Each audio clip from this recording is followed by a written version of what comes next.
नमस्कार मित्रों, आप सभी का ओम डिजिटल स्टडी के इस ऑनलाइन लर्निंग प्लेटफॉर्म पर बहुत बहुत स्वागत, अभिनंदन।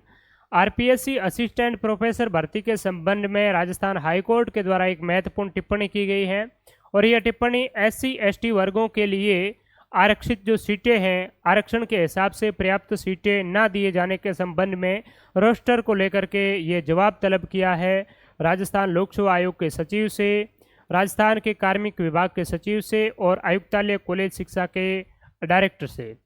तो ये जो आपका मांगा गया है जवाब, तो क्या ये इससे जो भर्ती है ये आपकी और आगे जाएगी या इसके फॉर्म रीओपन होंगे? इस संबंध में आप लोगों के काफ़ी है वो अभी डाउट्स चल रहे हैं और काफ़ी असमंजस की स्थिति में भी हैं।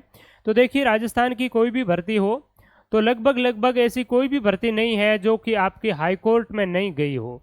हाई कोर्ट राजस्थान की भर्ती प्रक्रिया का एक चरण है, एक प्रोसेस के अंतर्गत ही इसको शामिल हम कर सकते हैं, क्योंकि कहीं न कोई लूप होल रहता ही है।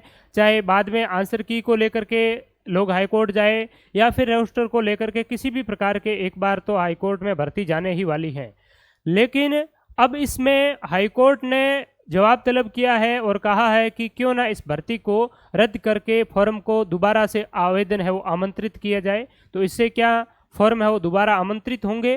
तो ये आप बिल्कुल भी, ये अगर आपके अंदर धारणा है कि इसके फॉर्म है वो दोबारा ओपन होंगे करेंगे, तो ये बिल्कुल ही आपको दिमाग से निकाल देनी है, क्योंकि फॉर्म इनके रीओपन है वो किसी भी हालत में है वो नहीं होने वाले हैं। क्योंकि आरपीएससी जब भर्ती का नोटिफिकेशन जारी करती है तो आरपीएससी के बाद में जो अभ्यर्थना आती है, तो उस अभ्यर्थना के बाद में इस आपकी असिस्टेंट प्रोफेसर वाली है, ये लगभग आरपीएससी के पास में 5-6 महीने ये जो इनकी अभ्यर्थना है वो पड़ी रही थी। उसके बाद में इन्होंने नोटिफिकेशन है वो जाकर के जारी किया था। तो इससे क्या है कि वो पूरी की पूरी भर्ती प्रक्रिया में किसको कितना आरक्षण देना है, क्या आयु में छूट कितनी क्या रखनी है, सारी की सारी उसका क्या सिलेबस रखना है, वो पूरी की पूरी चीज़ों पर है वो तहकीकात करते हैं, अच्छे से छानबीन करती है, उसके बाद में नोटिफिकेशन जारी करती है। ठीक है, तो इसमें बहुत ही कम संभावना है कि आरपीएससी से कोई गलती हुई हो, और अगर गलती हो भी गई हो तो भी अब जवाब तलब किया है, तो इसका मतलब ये नहीं हुआ कि हाईकोर्ट ने फाइनल डिसीजन दे दिया है कि आपको फॉर्म है वो रीओपन करने हैं। तो अभी एक केवल पक्ष को सुना है हाईकोर्ट ने, अभ्यर्थियों की जो उन्होंने इसमें अपील की थी, तो अभ्यर्थियों की अभी अपील को उन्होंने सुना है और उसी के आधार पर, उनके अधिवक्ता के आधार पर आरपीएससी और सचिवों से जवाब तलब किया है। अब आरपीएससी इसका क्या जवाब देगी हाईकोर्ट को, उसके बाद में स्थिति क्लियर हो पाएगी और फाइनली हाईकोर्ट का क्या डिसीजन रहता है उस संबंध में सारी है वो जानकारी होगी। और दूसरी बात है कि आरपीएससी से कोई गलती हो गई है, रोस्टर को लेकर के गलती हो गई है, अगर किसी को सीटें हैं वो पर्याप्त रूप से उनके आरक्षण के हिसाब से सीटें आवंटित नहीं की हैं, तो इसका मतलब ये नहीं है कि भर्ती पूरी को ही रद्द करके आपका नए सिरे से है वो आवेदन कर देंगे। इसमें एक भर्ती और पीछे रह गई थी, आपको पता हो तो, जो आपकी गृह विज्ञान है, इसकी इसमें शामिल नहीं की, तो उसको बाद में अभी जो आपकी लाइब्रेरियन की भर्ती है वो निकाली है, तो उसके साथ में गृह विज्ञान को है वो ऐड कर दिया है।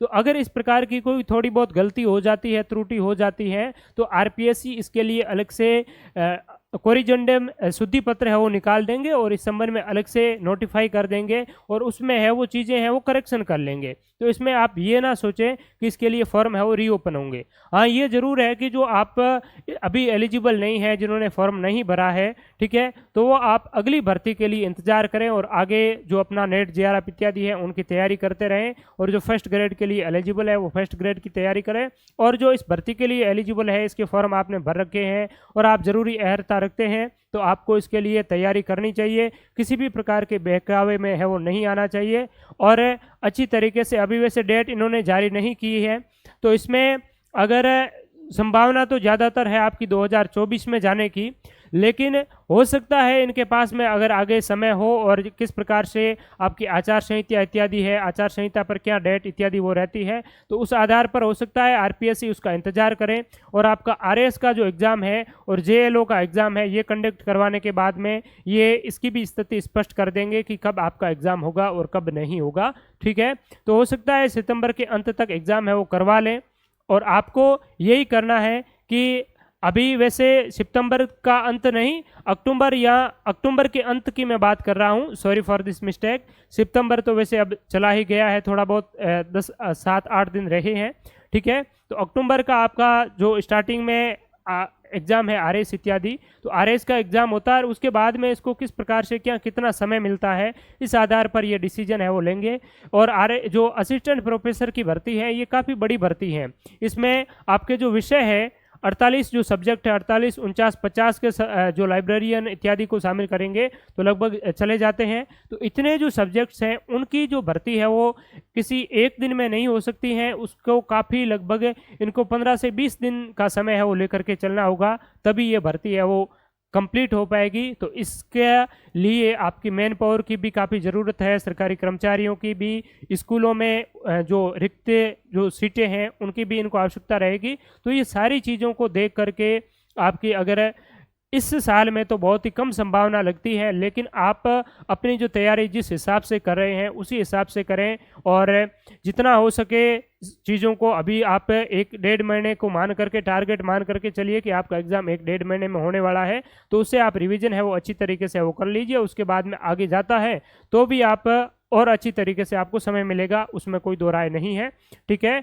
और साथ ही साथ अच्छी तरीके से तैयारी के लिए आरपीएससी के प्रीवियस पेपर्स आपके लिए बहुत ही महत्वपूर्ण है। उनका डेली बेसिस पर एक पेपर आप ज़रूर उसका डिस्कस है वो कीजिए, उनका प्रैक्टिस है वो कीजिए। और इसके लिए हमने इसी हमारे यूट्यूब चैनल पर एक सीरीज़ भी चला रखी है, आरपीएससी प्रीवियस ईयर पेपर्स के एनालिसिस हम कर रहे हैं, जिसमें राजस्थान इतिहास, कला, संस्कृति, भूगोल, इसका एक लाइव सेशन भी होता है 9:30 बजे शाम को, और एक हमारा PYQ क्विक रिवीजन सेशन भी होता है, वो सुबह 10:30 बजे 10:15 बजे के पास में आपको उसकी रिकॉर्डेड क्लास है वो मिल जाती है। तो वो 2 क्लास आप अगर देखेंगे तो बहुत ही अच्छी तरीके से आपका जो थर्ड पेपर है उसको भी तैयारी साथ साथ में होती रहेगी। तो धन्यवाद आप सभी का। इसके अलावा असिस्टेंट प्रोफेसर के लिए टॉपिक वाइज टेस्ट सीरीज भी हमारे ओम डिजिटल स्टडी मोबाइल एप्लीकेशन पर अवेलेबल है, तो उनको भी आप अच्छी तैयारी के लिए ज्वाइन कर सकते हैं। आप सभी का बहुत बहुत धन्यवाद। और किसी भी प्रकार के बहकावे में नहीं आए। बाकी कोचिंग इंस्टीट्यूट आपको ये भी कहेंगे कि फॉर्म रीओपन होगा तो उसका मेन उद्देश्य क्या रहता है, अपने टेस्ट सीरीज में एनरोलमेंट करवाना, कोर्सेज में एनरोलमेंट करवाना, ठीक है, वही चीज़ें रहती है। तो जो सत्य है, जो सही सटीक बात है, वो ही मैं आपको बताने का प्रयास कर रहा हूँ। तो आपको किसी भी बहकावे में नहीं आना है। अपने प्रतियोगी परीक्षा, अपनी जो मेन जो सब्जेक्ट हैं उनकी तैयारी करते रहें, थर्ड पेपर की तैयारी करते रहें और अच्छी तरीके से अपनी तैयारी को अंजाम तक पहुंचाने का प्रयास करें। बहुत बहुत धन्यवाद। नमस्कार।